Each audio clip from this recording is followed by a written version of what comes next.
Hello, we are in A Course in Miracles, Lesson 68, Part 1 of the workbook.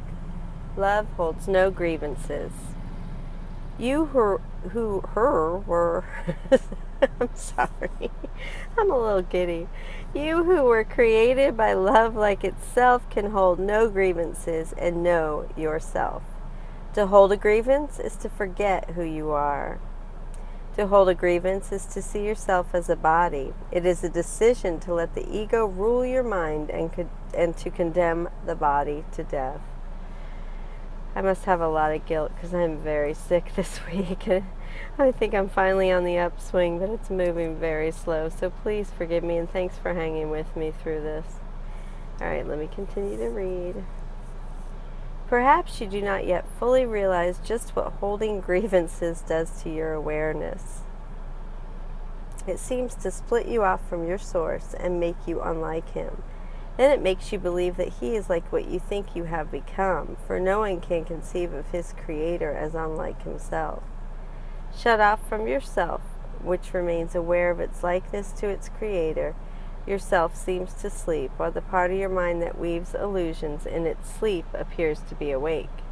Can all this arise from holding grievances? Oh yes, for he who holds grievances denies he was created by love, and his creator has become fearful to him in his dreams of hate.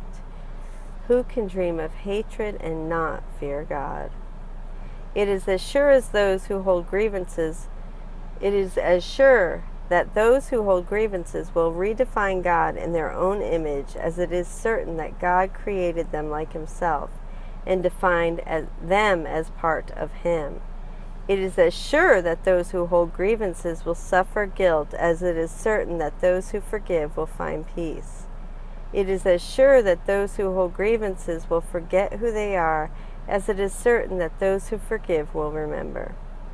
Would you not be willing to relinquish your grievances if you believed all this were so? Perhaps you do not believe that you can let all your grievances go. That, however, is simply a question of motivation. Today we will try to find out how you would feel without them. If we succeed, even ever so slightly, there will never be a problem in motivation again. And I'm going to stop there and read this.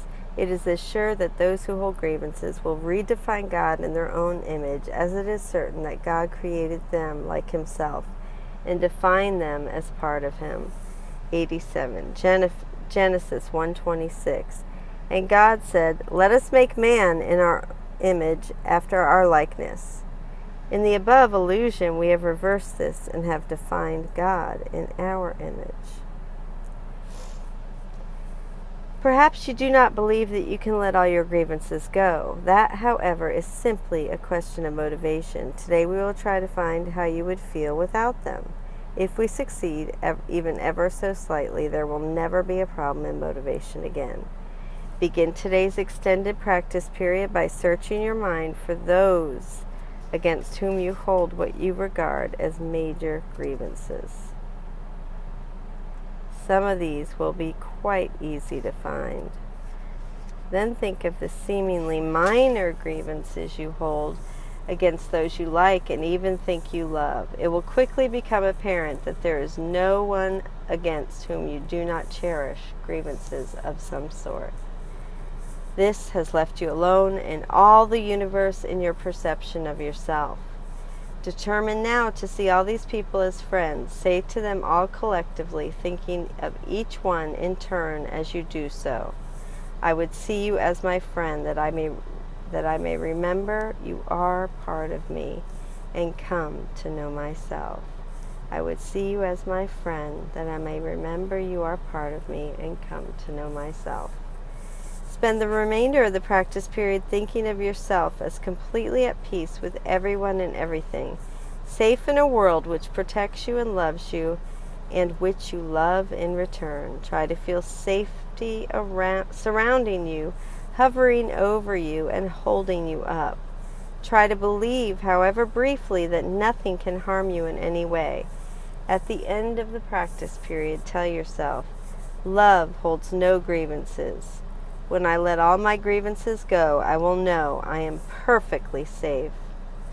The short practice period should include a quick application of today's idea in this form. Whenever any thought of grievance arises against anyone, physically present or not, love holds no grievances. Let me not betray myself. In addition, repeat the idea several times an hour in this form.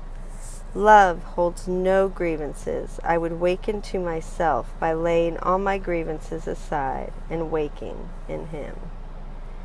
Amen. It's a beautiful lesson. Lesson 68, Love Holds No Grievances. And now I will read out of the commentary. 68, March 9th, Love Holds No Grievances. Practice instructions. The purpose is to feel the profound sense of peace and safety that comes from being free of grievances. This will provide the motivation you need to free yourself of them more and more. So we're going to practice for one time for 10 to 15 minutes. Search your mind for those you hold major grievances against, then for those you hold seemingly minor grievances against. Notice how no one is completely exempt and how alone this has made you feel. Resolve to see them all as friends. Say to each one in turn, I would see you as my friend that I may remember you are part of me and come to know myself. Note the progression through the 3 stages. Friend, part of me, know myself. Try to mean each stage. For the remainder of the practice period, think of yourself as being at peace with the world that is truly your friend, a world that loves and protects you and that you love in return. Try to actually feel safety surrounding you like a blanket, hovering over you like the wings of an angel and holding you up like a solid rock beneath your feet. Conclude by saying, love holds no grievances. When I let all my grievances go, I will know I am perfectly safe. Frequent reminders. Say, love holds no grievances. I would wake to myself by laying all my grievances aside and waking in Him. Response to temptation. Whenever you feel a grievance against anyone, quickly apply the idea in this form. Love holds no grievances. Let me not betray myself. This idea, of course, is that because yourself is love, holding grievances is an act of self-betrayal. Think about that. Commentary. This lesson is a powerful teaching on the effect that holding grievances has on our minds and our thinking. To hold a grievance is to wish harm on someone. It is, whether we think of it that way or not, to dream of hatred. Some of us, perhaps most of us, have at times literally dreamed of revenge on someone we perceive as a victimizer. We have possibly consciously wished someone were dead. Probably, however, we have repressed conscious awareness of such thoughts and have deliberately forgotten we had them. Yet even minor grievances are the same thing, just in milder form. To hold a grievance is to feel you have been wronged, and the victimizer deserves to be punished for his or her wrongdoing. To wish someone would get what he or she deserves is no less hatred than to wish them dead. Love holds no grievances. Holding a grievance is the converse of love. Love and grievances are mutually exclusive. Yesterday's lesson taught us that love created me like itself. To hold a grievance, then, is to deny that truth. It is an assertion that I am something other than love. We cannot know ourselves as love if we hold any grievances, because holding a grievance is teaching us the exact opposite. Perhaps you do not fully realize just what holding grievances does to your mind. The teaching in the next several lines is meaty. Our source is love, and we are created like that source. When we hold a grievance, we seem to be different from our source, and therefore seem to be cut off from Him. We are not love, and God is. We must be separate. However, the mind cannot quite conceive of a source and its effect as being totally different. Therefore, to cope with the logical dilemma, our mind conceives of God in our own imagined image. It makes you believe that He is like what you think you have become. We think God holds grievances and dream up religions that speak of sinners in the hands of an angry God. We make an image of a vengeful, punitive God and cower in terror away from his presence, fearful of our very existence. The effects of grievances do not stop with seeming to split us off from God, making us different and separate, and then remaking God himself into a terrifying, vindictive demon. Within us, our true self seems to fall asleep and thus disappear from active participation. Sorry, I'm trying to turn the page and it's stuck. From active participation, while the part of us that weaves illusions in its sleep appears to be awake. We lose sight of ourself and imagine we are something else, a grievance-holding petty self, angry at the world. Can all this arrive from holding grievances? Oh, yes. We have redefined God in our own image. We suffer guilt. We have forgotten who we are. All this is inevitable for those that hold grievances. We have not realized what damage we are doing to our own minds by holding grievances. This is why the Course teaches that forgiveness is not something we do for the sake of others. We do it for our own well-being. It may not seem possible to give up all grievances. That's understood by the lesson. It isn't really a matter of possible or impossible. However, it's just a matter of motivation.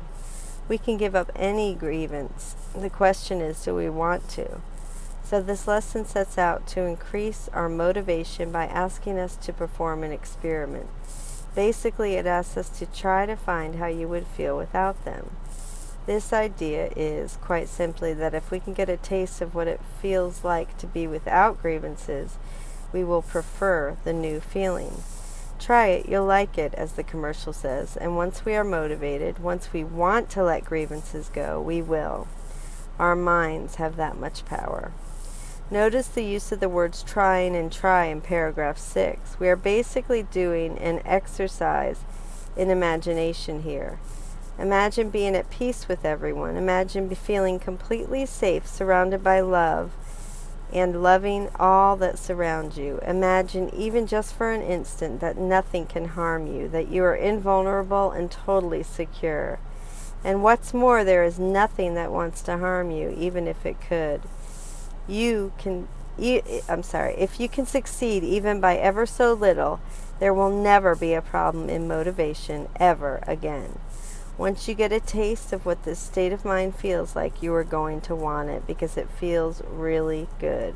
You are going to become willing to do whatever it takes to experience this more and more for longer and longer until it becomes permanent. I want to emphasize that today's lesson isn't telling us get rid of all your grievances.